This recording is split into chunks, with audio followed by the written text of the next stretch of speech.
Merci Nicolas. Bien, vous êtes très impressionnant aujourd'hui et c'est pourquoi j'ai pris la liberté d'écrire quelques lignes pour éviter de bafouiller devant vous.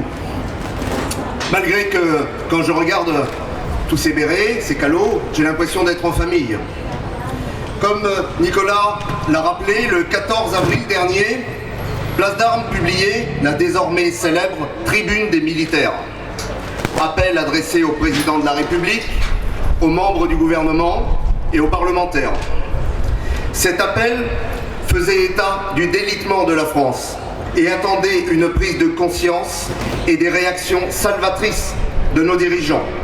Il n'en fut rien. Vous êtes là aujourd'hui pour démontrer que notre appel est toujours d'actualité. Nous vous remercions d'avoir fait ces déplacements. Nous savons la difficulté que peuvent représenter ces déplacements sur Paris. Aujourd'hui, 10 mois plus tard, les seules réponses enregistrées n'auront été qu'insultes et procès de la part de nos dirigeants.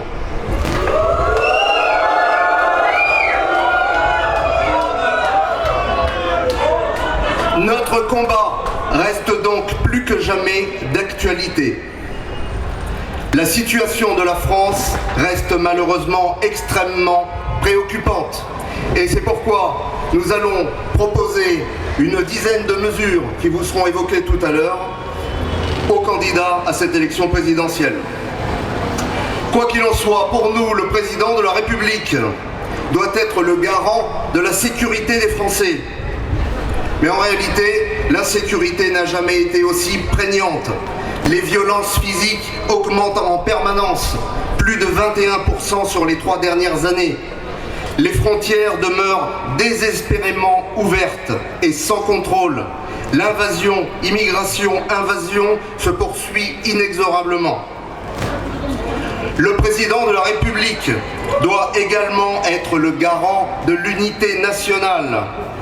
Mais le pays aujourd'hui n'a jamais été aussi fracturé.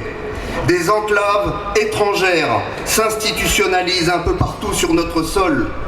Les Français sont montés les uns contre les autres, riches contre pauvres, jeunes contre vieux, vaccinés contre non vaccinés.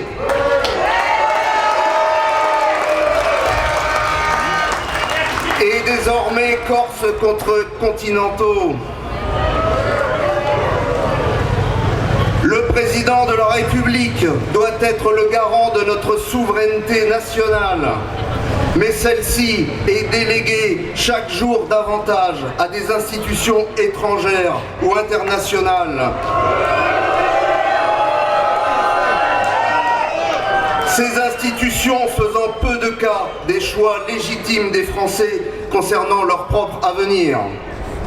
Enfin, le président de la République doit être le représentant de la France dans le monde. Mais la France est aujourd'hui désarmée et affaiblie. Comment faire entendre notre diplomatie quand nous sommes devenus les valets de l'OTAN ?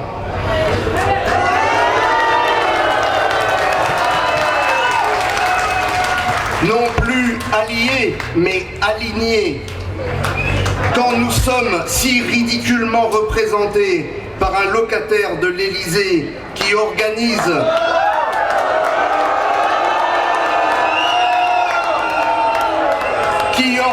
des soirées animées par des transsexuels en Barésille.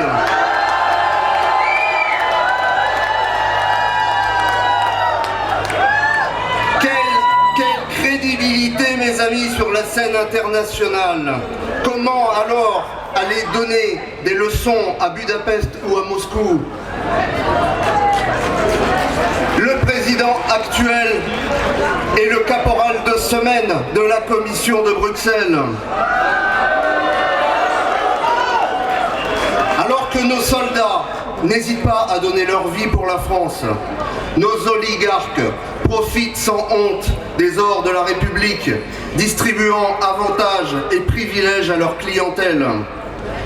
Plus que jamais, les hommes de devoir font face aux hommes de pouvoir. Mais la France est grande et forte. Elle conserve dans son tréfonds une incomparable capacité de résilience. Elle en a fait preuve au cours de toute son histoire, et surtout dans les moments les plus difficiles. C'est cette France-là, celle des soldats et des artistes, des scientifiques et des hommes de foi, des paysans et des ouvriers, des femmes et des hommes qui ont tout donné pour qu'elle devienne le phare de l'humanité. C'est cette France-là que nous entendons célébrer aujourd'hui avec vous.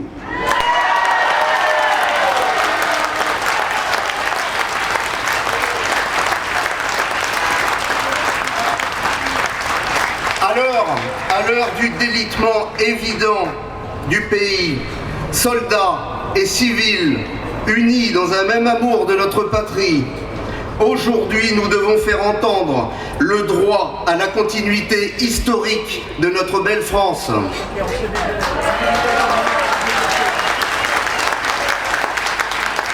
Chers amis, chers camarades, aujourd'hui ce premier rendez-vous de Place d'Armes en association avec d'autres partenaires qui seront cités et évoqués tout à l'heure, ce premier rendez-vous n'est que le premier rendez-vous.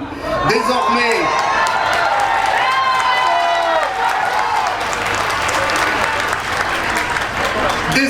les ennemis de la nation, indigénistes,